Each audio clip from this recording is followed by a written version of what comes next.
Yo, selamat malam semuanya. Kembali lagi hadir ya untuk kita market review malam ini. Coba saya bantu reviewkan kemana arah market untuk minggu depan dan sektor-sektor yang cukup menarik untuk kita perhatikan ya.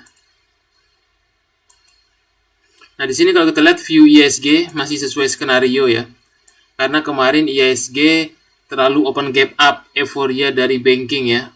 Jadi Juli ini mungkin dia akan uji lagi resisten di sini, mungkin naik dulu baru turun atau bisa saja koreksi untuk minggu ini.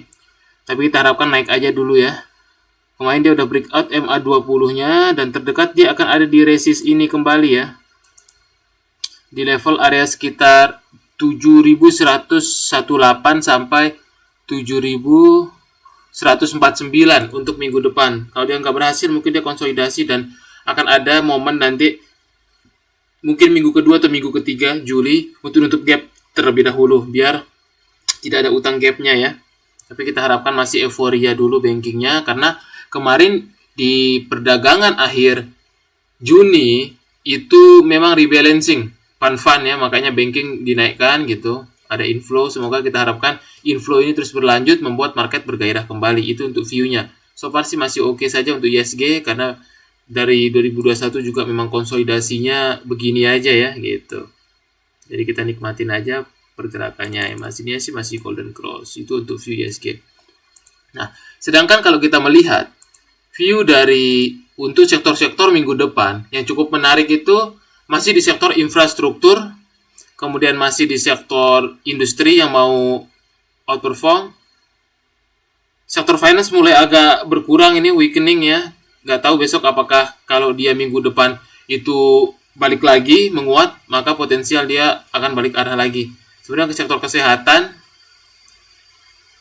itu yang masih cukup menarik untuk minggu depan ya kalau kita dari sektoralnya nih yang 8 hari. Tapi kalau kita cek dalam 5 harian juga sama, dalam seminggu industri dan infrastruktur yang cukup menarik untuk kita perhatikan minggu depan karena udah mulai sedikit berkurang ini sektor finance-nya udah mulai weakening ya. Kemarin terakhir mungkin naiknya, kalau minggu depan dia koreksi itu hal yang wajar karena dari rotasi sektor dia udah mulai menurun, tapi bisa saja balik arah kalau dia minggu depan menguat. Nah, sedangkan untuk top akun bandarmologi versi Neo BDM dalam satu minggu kemarin ya, bar hijaunya ini yang paling banyak tuh ada di BRIS KKGI yang mau bagi dividen juga ya, naik 10%, ini persentase kenaikannya. Kemudian ada BBCA yang inflow-nya besar sekali, memang BCA ini favorit dari investor asing.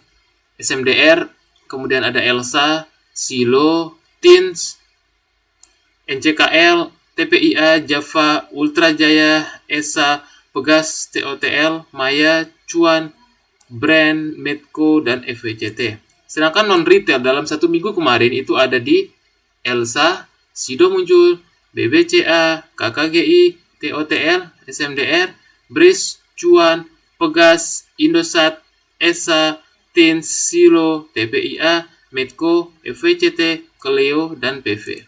Sedangkan inflow asing dalam satu minggu kemarin itu masih ada di Elsa, BCA, banking yang satu-satunya inflow konsisten dalam satu minggu kemarin, Java, TPIA, Pegas, Silo, Cuan, Seleo, Main, Tekim, Wins, BSSR, Gria, PTRO, dan TPMA. Nah, kalau kita perhatikan untuk penutupan kemarin ya, kalau kita cek tingkat inflasinya sih menurun ya. Jadi ada potensial sih harusnya akan penurunan suku bunga mungkin setahun aja ya untuk tahun ini. Kemarin Dow Jones minus tipis, S&P dan Nasdaq, dan untuk komoditas kemarin yang menguat itu tipis saja, gold 0,01, kemudian ada copper 0,56 dan nikel 0,81% ya. Mungkin nikel yang masih menguat untuk minggu depan. Sedangkan kita cek untuk timah kemarin malam menguat juga, timah ini tanggal 28 ya. Cukup menarik, berarti tinsnya nih masih bagus ya, perjalanannya masih menguat. Kemudian kita cek versi Stockbit apa yang terjadi. Untuk saham-saham big akumnya ya, pasti masih banyak masuk karena kemarin aksi rebalancing ya. Banyak mungkin banking nih, kita cek dulu. Kita cek untuk bankingnya ya, kita cek dulu untuk banking. Nah, ini ya untuk banking. Kalau kita perhatikan teman-teman, untuk saham-sahamnya, kalau kita perhatikan, nah kalau di Stockbit dia yang MA 200-nya kemarin tertahan ya. Tapi kalau di Stockbit dia nggak kelihatan gap ya, karena dia pembentuknya beda ya dari ininya. Makanya kalau mau lihat gap pakai trading view yang di aslinya, jangan yang pakai Stockbit kalau chart index. Karena di sekuritas juga nggak kelihatan ya. Oke, kita cek ada bank. Bank di sini kalau kita perhatikan teman-teman, ini sih masih sideways aja ya pergerakannya. Kalau kita perhatikan masih sideways. Terdekat sih masih akan uji lagi ya level resistnya di sekitar 995. Sedangkan top akun hari Jumat kemarin ada buka. Kita cek buka.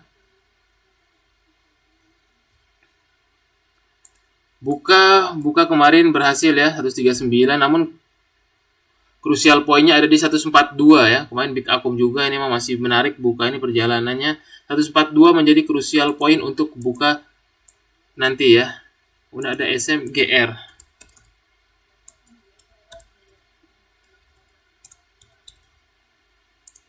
SMGR kalau kita cek di sini pergerakannya ini masih konsolidasi ya dan mencoba untuk breakout MA 20. Untuk minggu depan itu 3.900. Itu yang akan diuji coba. Kemudian ada SSMS. SSMS masih sideways juga, masih belum mampu, dia di 1090 MA 20-nya. Kemudian berisik juga udah jauh-jauh hari ya kita bahas ya. Setelah membentuk double bottom ya, huruf W, set di sini, bandrologinya oke dan stabil di atas MA 200 karena crucial poinnya di sini. Terdekat sih dia 2650-nya ini, kalau break 2650 mungkin ke supply area kembali 2800 ya. Tinggal follow the trend aja. Kemudian Saratoga, kalau kita perhatikan di sini Saratoga terdekat kemarin breakout MA 20 akan menuju supply areanya lagi di sekitar 1510 sampai 1550 kurang lebih untuk Saratoga ini. Kemudian ada JTPE. Kita cek JTPE, masih sideways, masih kurang menarik. Kemudian ada Tebig. Mencoba untuk breakout MA 20-nya, terdekat dia akan uji coba di level 1975 MA 200-nya ya. Tebig ini.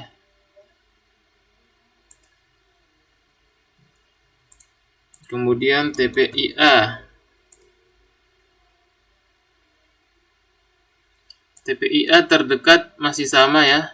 Masih akan konsolidasi di harga atas, terdekat sih resist 9475 sampai level 9875-nya masih pelan-pelan. Risk and reward-nya tidak menarik kalau untuk swing-swingnya karena udah di atas. Kemudian ada BBCA. BBCA masih sesuai skenario karena dia yang satu-satunya memang uptrend ya. Terdekat dia akan sayang aja ada gap dia, makanya ini ISG kemarin sama BRI yang bikin gap ya, BCA sama BRI yang bikin gap ISG. Kemungkinan BRI BCA juga nanti bisa menekan ISG gitu. Terdekat sih untuk BCA ini 10.050 sampai level 10.200 lah untuk BCA. Kemudian SNLK.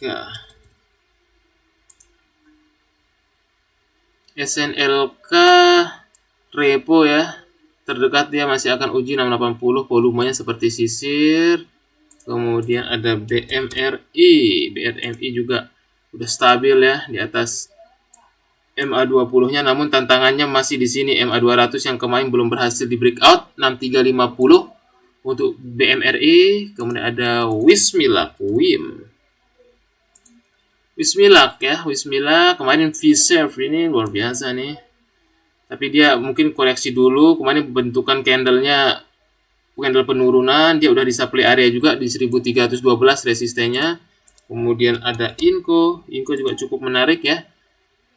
Kemarin dia mau keluar dari konsolidasinya kalau kita perhatikan di sini, tapi tantangannya memang bentuk pola huruf W ya. Terdekat sih dia akan uji 4400, namun dia harus lewat dulu besok MA 20-nya di 4270 ya, kurang lebih 4270, 4280. Kalau dia nggak breakout besok 4280 mungkin konsolidasi, tapi tantangannya ke sana. Tapi kalau dia breakout, skenario-nya bisa ke 4.400 dulu terdekatnya. Kemudian ada MBMA juga ya, masih sama. MBMA masih enak juga nih. MBMA terdekat masih MA200-nya ya. MA200-nya di sekitar area 645 ya. Itu MBMA, kemarin dia di demand area lagi di bawah 600, 645, 660 dah untuk MBMA ini minggu depan. Kemudian ada Pegeo.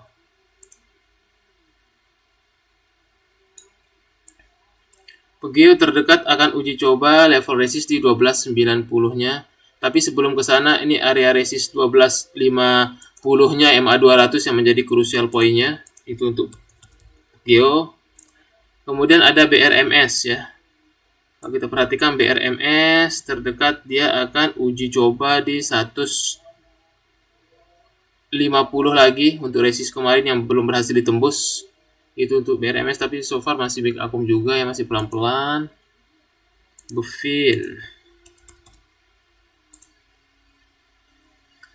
Bevin terdekat masih sama, akan uji coba level di 970-9550-nya lah ya, kurang lebih 970-995. Bevin mau breakout lagi MA20-nya. Itu untuk view Bevin. Arto INDF. Arto kalau kita perhatikan di sini masih MA200 menjadi crucial point-nya 2550 dan ada gap di 2520. Kemungkinan bisa nyampe menutup gap 2520-nya dulu terdekat. Ya, sesuai view-nya. Kemudian INDF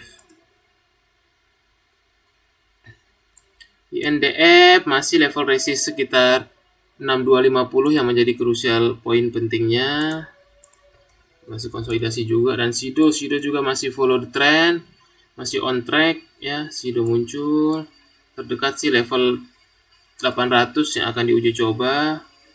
SMDR juga kemarin menjelang RUPS ternyata ada pembagian dividen, diapresiasi udah di atas 300 dan breakout MA200-nya terdekat sih resist di 340 terdekatnya untuk SMDR. Kemudian Doit mulai agak terbatas geraknya karena udah di dekat area supply-nya ya. Biasanya dia terkonsolidasi kalau dia tidak mampu untuk breakout kembali di level 600-nya. Itu menjadi crucial point dari Doit ini.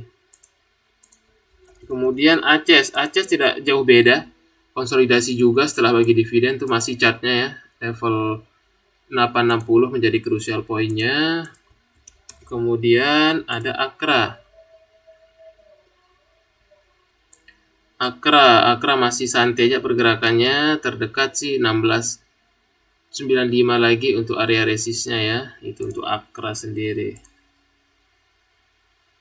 PPRY kita sesingkat ya. PPRY masih dekat MA20-nya. Kalau dia tidak breakdown sih masih oke ya. Bisa diperhatikan terdekat resist 167 sampai 170. Kemudian VTNY kayaknya kurang aja nih. VTNY masih sideways aja, tidak menarik. Keleo terdekat masih sama konsolidasi 1350 untuk resistnya. Kemudian ada Adaro. Nah, Adaro di sini kalau kita perhatikan terdekatnya sih dia akan uji coba di level 2830. Nah, itu untuk Adaro sendiri ya, di level 2830. Itu untuk area resistnya, so far bagus Adaro. Kim dan Telkom terakhir kita cek. Kim masih oke, namun resist terdekat di 9075. Dan terakhir ada Telkom. Wow, sesuai skenario ya, dia bermain yang membuat ISG juga euforia. Ada gap mungkin pelan-pelan dia ke 3420-nya ya. Oke, paling itu aja ya. Terakhir TPMA paling sama Antam. Semoga minggu depan ISG-nya masih lanjut euforia. Selalu ada peluang. Dan kalau teman-teman yang ingin join di XO Club ya, karena kita untuk yang di YouTube langganannya udah tidak bisa ya. Kita alihkan ke grup Telegram untuk live sesi 2 setiap harinya. 7.20 terakhir TPMA dan Antam, the last. Antam terdekat di 1300. Oke, paling itu saja untuk resistnya ya, terdekatnya 1300 MA 20-nya. Semoga kita cuan lagi minggu depan. Thank you semuanya.